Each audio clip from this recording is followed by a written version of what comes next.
Hey Dave, I think must have been last game when Albert eclipsed that 6,000 total base mark. I think they even showed you in the dugout, kind of laughing with him a little bit. Are there any kind of numbers that you see with him that just at this point in his career, especially, that just kind of are eye popping to you? Does that one stand out in particular? Well, it was last night, Rowan, and I'm glad you brought that up. We lost a baseball game, and I owe Albert an apology because I didn't bring it to light, that accomplishment last night. And we're actually laughing about the pinch running that we've done for the last couple times. But I've sort of just kind of hopped on the bandwagon as far as him being a Dodger in the middle of this season. So to kind of, track all that he's accomplished in this game, on the field, off the field, it's really hard to keep up. It seems like every night when he does something positive, he's moving up on some icon of list of baseball greats. And so last night he has now reached how many total bases? It was fourth all time. I think it is an all-time total bases, and you're talking about only being behind Hank Aaron, Stan Musial, Willie Mays, and so I think it's 6,000 total bases. So it's just remarkable, and I just felt bad that I didn't kind of recognize that last night. And Albert's always about winning, and I think he's won 2 championships. He's here to win a third, and to recognize that, I appreciate you bringing that up because it's quite the accomplishment. We asked about like the energy he's brought early on a lot, and obviously I think early he had to play maybe even more than would have been expected, and now maybe getting a little bit more into the role you did expect for him. And I'm kind of curious now, after that early time has worn off, do you still see that same sort of level of energy, and how has he handled his time as a Dodger? I do see the same level of energy. It's really cool to see the days that he's starting. First off, I think that he would argue that he needs days off. I think he would still want to play and thinks he can play every day, which is what we want. But when the days that he's starting, it's a very focused, quiet sort of energy. And when he's not starting, that process ramps up a little later towards the middle of the game, and you can see early on he's a cheerleader and having fun with the guys, but when the spot comes he gets focused, and that kind of lands with all of our guys, and to see how he prepares each day. But the energy as far as a whole hasn't changed at all. And then the last one for me with the announcement with Reggie Smith on your All-Star staff was announced today. What was that conversation like, with him, and what's you guys' relationship like? Pretty emotional. I think for me, as I mentioned in the release, he's a friend, mentor. I've known him for many years, and what he did in the game of baseball, what he did off the field, what he has continued to do off the field for the urban youth shouldn't go unnoticed. And I think that for us to give an opportunity to connect, nothing bad, but old versus young players, generations, I think it's very cool. And when I told him, he got pretty choked up. And Reggie's a very humble guy. Hasn't been around the big leagues in quite some time. So I just thought it was the perfect opportunity to bring him back. And from what I hear from the text I've received, it's been all received really well, which it should be. And I know Reggie and his family are thrilled. Thanks, Dave. Yeah. Next question's from Kirsten Watson. Go ahead. Hey, Dave. We just spoke with Mookie Betts, and he was asked to kind of describe how he's thought his performance has been in the first half of the season, and he described it as bad, but of course working to kind of turn things around for the second half. When you have players like him who it's clear that they are a bit harder on themselves, and that's how all of us are, if I'm just being transparent, what are you seeing from his performance, and how do you help him navigate through these times? I think bat is very strong, but I do like the expectations because it's all relative. And when you're talking about a player of his caliber, the bar is certainly higher, and rightfully so.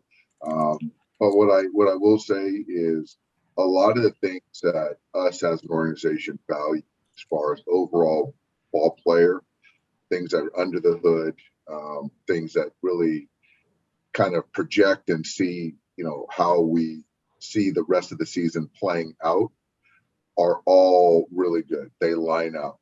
So I expect him to continue to get going and to, I guess, as he put it, not be bad for much longer. He's a winning player, and we wouldn't be where we're at without him. So he's an easy guy to bet on. And with the addition of Jake Reed, what do you like that you've seen from him, and how do you plan to use him? Well, I don't know Jake's full story. I know he's a San Diego guy. Went to the University of Oregon, pitched there. Played against Walker, I think, in a regional or super regional at Vandy. Met his wife there. He's a guy that gets righties out, and this is his debut when he makes it into a major league game. So really cool story. I'm really excited for him, and our guys in the front office sought him out, found him, and he's going to help us win ball games.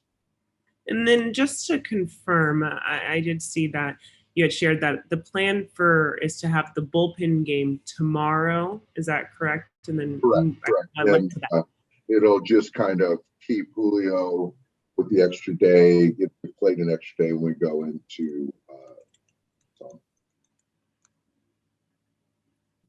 Next question is from Marta Castillo. Go ahead. Dave, how's Matt Beatty? He's okay. And it was more of a scare. And when you roll your ankle, it scares you a little bit, but he's fine. He'll be in there one of the next couple days in left field. All right. Thank you, Dave. Yep. Next questions. Bill Plunkett. Go ahead. Dave, do you have an opener for tomorrow, or is that another conversation tonight? I think, Bill, just kind of where we're at. I think ideally we would have a opener, but we just don't know where the game is going to go tonight. So I got to put it. And just to check up what Corey Seager's activity level has been. Has he picked up a bat again? He has. I saw him in the cage the last couple days, hitting off a coat. So it's been good. I think he was up to 40 swings the last couple days. So that's a good thing. Our expectation is sometime shortly after the break, he'll be active and taking at bats to get ready to be active with us sometime shortly after the break. And with Reggie Smith, how far back does your relationship go, and how did he get started?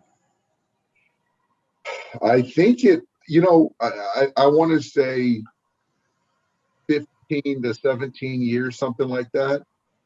How it got started, I really don't know. But a good friend of mine, Bill, Glenn O'Shea,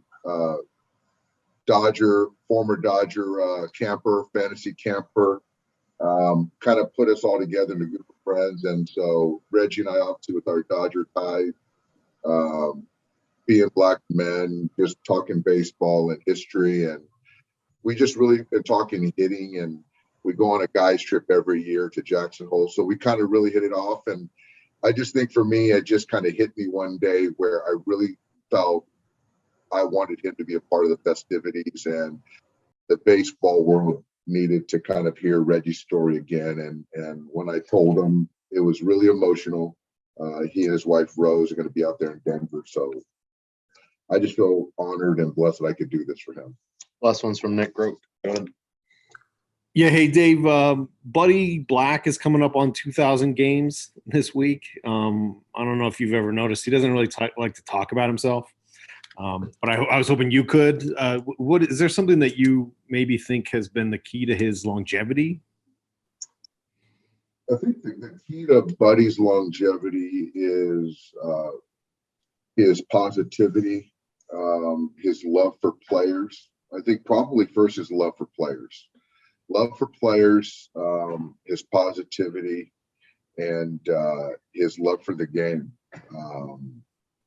I think he would do anything in this game. He always he pours into players. His communication skills are next level. I certainly wouldn't be here without him. So I watch him very closely and learn from him. I think honestly, I think he's mentioned this before. I think he learns from you too. Especially managing against you. But is it you and him? Is it a thing that kind of keeps, I don't know, evolving or growing? That you guys kind of. I think the thing about Buddy and I is, he's a mentor of mine, a friend of mine, and I think it's more of some of the foundational, fundamental things you do in baseball, in coaching, I think are still relevant and need to be pillars as coaches. But I also think he looks at me a little bit of kind of outside the box a little bit, and so sort of pushing him on certain things that I might do tendency wise in managing a ball club. So I think he's curious sometimes. So, but I certainly get more from him than he gets from me. I don't doubt that. Awesome. Thank you, Dave. Okay.